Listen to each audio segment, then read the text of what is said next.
Housewife देवरानी की सरकारी जिठानी। प्रीति नौकरी करके घर आती है और अपनी देवरानी समीक्षा से कहती है, अरे समीक्षा, एक गिलास पानी तो ले आ, बहुत थक गई हूँ। एक तो मेरे जो सर है ना, वो मुझसे काम तो करवाते ही हैं, साथ ही साथ 4-5 घंटे गप्पे अलग से मारते हैं। अच्छा जी, आप वहाँ पर गप्पे मारने जाते हो क्या? या तो बड़ी ठाठ से बोलकर निकलती हो कि नौकरी पर जा रही हूँ, नौकरी पर जा रही हूँ, और वहाँ पर जाकर गप्पे मारती हो आप? अरे नहीं, बस मेरे सर ना बहुत अच्छे हैं। मैं तो खुद सोचती हूँ कि मुझे ऐसे सर कैसे मिल गए।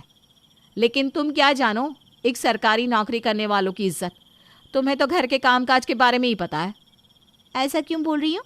मैं भी नौकरी कर सकती हूँ, लेकिन मैंने नौकरी की नहीं। और वैसे भी आपकी नौकरी में रखा क्या है? मैं तो अपने घर के काम में ही बहुत खुश हूँ। अरे हाँ, घर के काम में तो खुश होगी, क्योंकि इसमें करना ही क्या होता है, 4 बर्तन धो लिए, झाड़ू पोछा कर लिया, काम खत्म। लेकिन तुम लोगों को क्या ही पता इंडिपेंडेंट होने का मतलब। इतना ही है ना, तो जाओ खुद पानी ले लो, मुझे क्यों कह रही हो? बढ़िया ही सरकारी नौकरी वाली। अपनी जिठानी की बातें सुनकर समीक्षा को बहुत ज़्यादा गुस्सा आता है और वो वहाँ से बिना पानी दिए ही चली जाती है। प्रीति भी कम थोड़ी ना थी, वो भी अपनी देवरानी को सुनाने का एक भी मौका नहीं छोड़ती। ऐसे ही कई दिन निकल जाते हैं। कुछ दिनों बाद प्रीति बहुत सारे गिफ्ट्स लेकर अपने घर आती है, जिसे देखकर समीक्षा कहती है, अरे दीदी, इतने सारे गिफ्ट कहाँ से? कहीं गई थी क्या, या फिर किसी ने ऐसे ही पकड़ा दिए आपको? अरे आज मेरा प्रमोशन हुआ है। प्रमोशन मतलब पता है प्रमोशन का? चलो कोई ना, बता देती हूँ मैं ही। प्रमोशन का मतलब होता है कि मेरी तरक्की हो गई है, इसीलिए मुझे ये गिफ्ट मिले हैं। आप ना बात बात पर मुझे ताने देने का एक भी मौका नहीं छोड़ रही हो। अरे गिफ्ट मिले तो मैं क्या करूँ? मैं भी तो घर का काम करती हूँ। मेरे पति भी मुझे गिफ्ट ला कर देते हैं। अपने पति और परिवार के आगे ऐसी 100 जॉब यूं ही छोड़ दूं मैं तो। जॉब छोड़ने के लिए जॉब होनी भी तो चाहिए ना हाथ में। अरे पति की कमाई खा रही है, शर्म नहीं आ रही है, और बोल रही है मुझे भी गिफ्ट मिलते हैं। इससे अच्छा तो घर में ही रहे और किसी के आगे कुछ बोलो ही ना, वही ज्यादा सही रहेगा तुम्हारे लिए। मुझे सिखाने की जरूरत नहीं है। मैं चाहूँ तो अभी के अभी ऐसी 4 नौकरियां कर सकती हूँ, लेकिन मुझे करनी नहीं है। तुम्हारी तरह किसी की गुलामी मैं ना करूँ। मैं तो घर के काम करके ही खुश हूँ, और तुमसे तो ये घर का काम भी नहीं होगा। 4 पैसे कमाकर खुद को सेठानी जो समझ रही हो। सेठानी हूँ तो खुद को सेठानी समझूगी ही ना। और क्या बोल रही हो तो कि मुझसे घर का काम नहीं होगा? अरे तुम तो अभी 4 दिन पहले आई हो, उससे पहले तो घर का और बाहर का काम दोनों ही मैं संभालती थी। आई बात समझ में? हाँ, तो मैं भी शादी से पहले जॉब ही करती थी।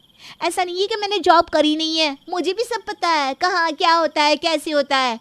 बढ़िया आई मुझे सिखाने वाली। अच्छा, अगर इतना ही है तो एक बार वापस जॉब करके दिखा दो देवरानी जी, मान जाऊंगी मैं भी कि तुम बस बोलती ही नहीं हो, करके भी दिखाती हो। मैं तो जॉब कर ही लूंगी, लेकिन तुम अपना बताओ ना, तुमसे हो पाएगा क्या घर का काम, या फिर बस बोलकर कहीं मुँह छिपाने चली जाओगी? दोनों की बहस काफ़ी ज़्यादा बढ़ने लगती है और ये सब सुनकर प्रीति का पति दीपक आता है और कहता है, अरे क्या हुआ, तुम दोनों बच्चों की तरह क्यों लड़ रही हो? तुम्हारी आवाज़ बाहर तक आ रही है।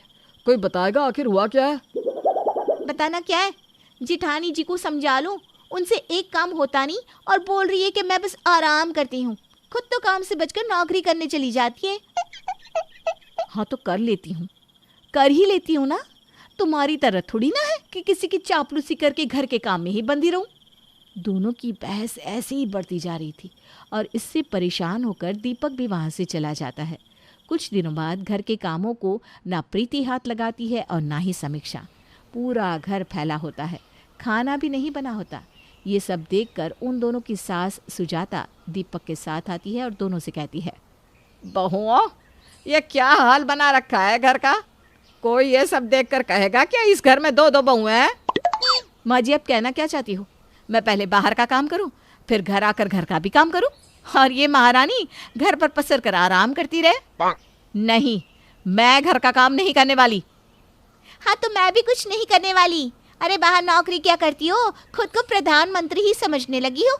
जब देखो हुक्म चलाती रहती हो। तो चलाऊंगी ही ना हुक्म, पैसे जो कमाती हूँ। तुम्हारी तरह घर पर आराम से मुफ्त की रोटियां नहीं तोड़ती मैं। बढ़िया ये मुझे बोलने वाली है।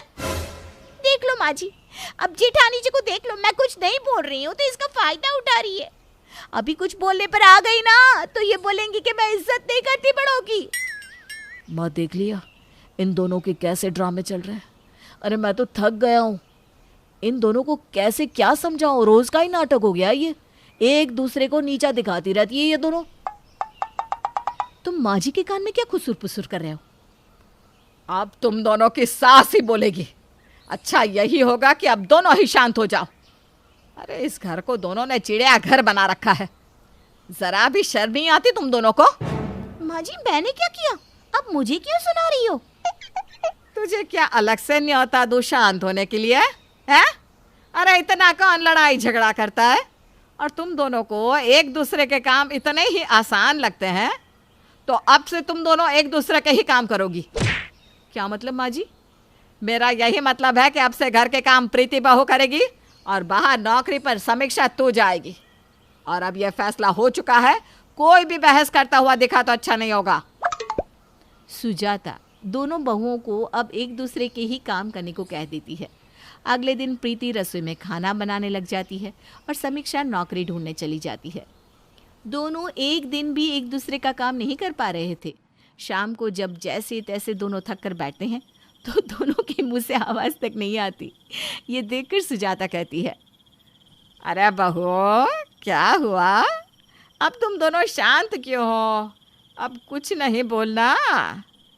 अरे तुम दोनों का अगर लड़ाई करने का मन हो तो कर लो, आज मैं नहीं रोकूंगी। नहीं माँ जी, अब मेरे अंदर जान ही नहीं बची लड़ाई करने की। आपको नहीं पता गर्मी में रोटी बनाते बनाते क्या हालत हो गई है मेरी। ऊपर से बार बार हाथ भी जल रहा था। अच्छा, लेकिन तुझे तो हमेशा समीक्षा बहू के काम आसान लगते थे ना, अब क्या हुआ? अरे माँ जी कहने की बात है कि समीक्षा के काम आसान है, लेकिन आज जब कर रही थी ना तो सच में हालत ख़राब हो गई मेरी तो। और समीक्षा बहू तुझे तो पक्का कोई प्रॉब्लम नहीं हुई होगी, है ना, प्रीति बहू की तरह? माँ जी ये क्या बोल रही हो? अरे बस से यहाँ वहाँ जाना, ऊपर से बिल्कुल तमीज़ से बात करना, काम करना, सीनियर की डांट खाना मेरे बस की नहीं है। ये तो बस जेठानी जी ही अच्छे से कर सकती हैं। अब तुम दोनों को समझ में आ गया कि तुम दोनों के काम छोटे नहीं हैं बल्कि बराबर है।